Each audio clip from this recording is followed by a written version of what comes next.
పూర్తి చేయడానికి రాష్ట్ర ప్రభుత్వం షెడ్యూల్ ప్రకటించింది. అలాగే ఇటీవల ముఖ్యమంత్రి గారు ఈ జిల్లాని సందర్శించి నిర్వాసితులకి కొద్ది మందికి నష్టపరిహారం కూడా చెల్లించడం జరిగింది. మిగతా వాళ్ళకు కూడా చెల్లిస్తాము. ఒక ప్రధానమైన సమస్య, ముఖ్యమైన సమస్య, ఈరోజు 2019 కట్ ఆఫ్ డేట్గా నిర్ణయించి ఏదైతే ఫ్యామిలీస్ని గుర్తించారో ఇవాళ 26లో వాళ్ళు ప్రాజెక్టు పూర్తి చేస్తామని చెప్తున్నారు. 19 నుంచి 26 లోపు ఎవరైతే 18 సంవత్సరాలు నిండినాయో వీళ్ళందరినీ కూడా తక్షణం గుర్తించాల్సిన అవసరం ఉంది. వీళ్ళందరికీ కూడా నష్టపరిహారం ప్రకటించాల్సినటువంటి అవసరం ఉంది.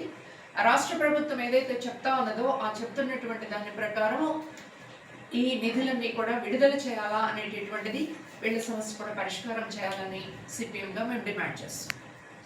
అంతేకాదు ఈ జిల్లా వెనుకబడినటువంటి జిల్లా, దీనికోసం ప్రత్యేకమైనటువంటి అభివృద్ధి చర్యలు చేపట్టాలా అని చెప్పేసేటటువంటి ఉద్దేశంతో దీన్ని ఒక ప్రత్యేక జిల్లాగా ఏర్పాటు చేయడం జరిగింది.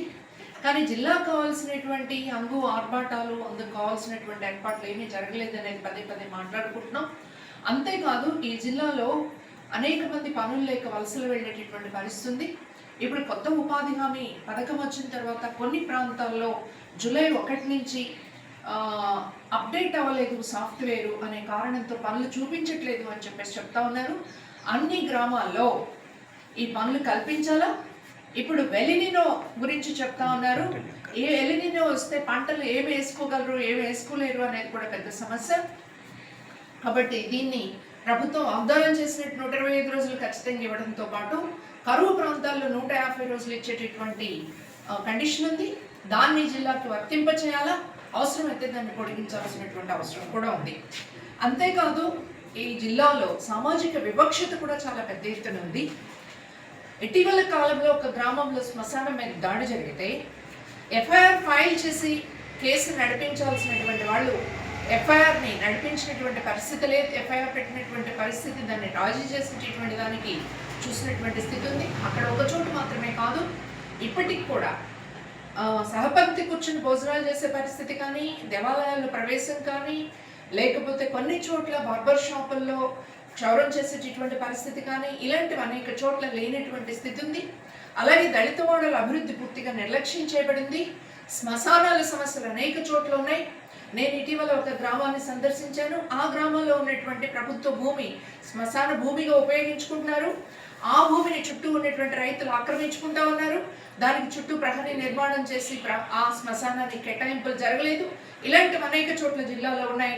అందువల్ల సిపిఎం పార్టీ ఈరోజు ప్రజా సంఘాలు నిర్వహిస్తున్నటువంటి సామాజిక వివక్షత కార్యక్రమాల్లో సిపిఎం పార్టీ సానుభూతి పరులు, సభ్యులు అందరూ కూడా భాగస్వాములు కావాలని మేము అప్పీల్ చేస్తున్నాం. అంతేకాదు మొత్తం సమాజంలో ఉన్నటువంటి అన్ని తరగతుల వాళ్ళు సమాజంలో అందరినీ కలుపుకొని ముందుకు వెళ్ళగలిగితేనే మన అభివృద్ధిలో అడుగు వేస్తాం. లేకపోతే మన మధ్య విభేదాలు అదే విధంగా కొనసాగుతూ ఉంటే అభివృద్ధి కూడా సాధ్యం కాదు. అందువల్ల అభ్యుదయ శక్తులందరూ ఈరోజు సమాజంలో ఈ కుల వివక్షత పోవాలని కోరుకునే వాళ్ళందరూ కూడా ఈ ఉద్యమంలో భాగస్వాములు కావాలని చెప్పేసి అప్పీల్ చేస్తా ఉన్నాం. ఇక్కడ మార్కాపురం జిల్లా అభివృద్ధి కోసం మార్కాపురం పట్టణంలో కానీ లేదు గిద్దలూరు కానీ ఇలాంటి చోట్ల ప్రభుత్వ విద్యాలయాల్ని, ప్రభుత్వ డిగ్రీ కాలేజీ, ప్రభుత్వ ఇంటర్ కాలేజీ ఇట్లాంటి వాటిని అభివృద్ధి చేయాల్సిన అవసరం ఉంది. అలాగే ఇటీవల కాలనీ సమస్యలన్నీ కూడా కలెక్టర్కి విన్నవించుకోవడం జరిగింది. సుందరయ్య కాలనీలో అక్కడ ఒక ఎలిమెంటరీ పాఠశాల నిర్మాణం చేయడానికి ప్రభుత్వానికి ఇబ్బంది ఏమిటి, అక్కడ వాటర్ ట్యాంక్స్ నిర్మాణం చేయడానికి ఇబ్బంది ఏమిటి అంటే అది ఎండోమెంట్ ల్యాండ్. ఈరోజు ఎండోమెంట్ ల్యాండ్ని 1000 ఎకరాల భూముల్ని ప్రభుత్వం నిర్దాక్షిణ్యంగా తీసేసుకుంటుంది. సింహాచలం భూముల్ని ప్రభుత్వం గూగుల్ సెంటర్కి ఇచ్చేస్తుంది. అదానికి అంబానీకి భూములు ఇవ్వడానికి ప్రభుత్వానికి ఏం అభ్యంతరం లేదు. కానీ సాధారణ పీపుల్కి, అంతేకాదు వాళ్ళ చదువుల కోసమైనటువంటి బడి నిర్మాణం చేయడానికి కూడా ఎండోమెంట్ భూమి అనే పేరిట అడ్డం పెట్టడం అని చెప్పేసి అంటే ఇది సమంజసమా?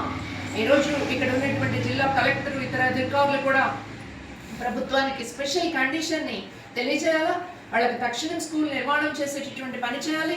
అంతేకాదు ఎక్కడైతే నివాసం ఉన్నారో నివాసం ఉన్నటువంటి ప్రాంతాలు, సింహాచలం పంచగ్రామాలకు సంబంధించిన సమస్య ఏమైతే ఉందో పంచగ్రామాలే కాదు, ఎక్కడైతే పేదలు నివాసం ఉంటున్నారో అలాంటి చోట్ల ప్రభుత్వమే నష్టపరిహారం ఇచ్చి దేవాలయ భూములకి ఈ భూముల్ని పేదలకి అప్పజెప్పాల్సినటువంటి అవసరం ఉందనేటటువంటిది కూడా సిపిఎం పార్టీ డిమాండ్ చేస్తారు.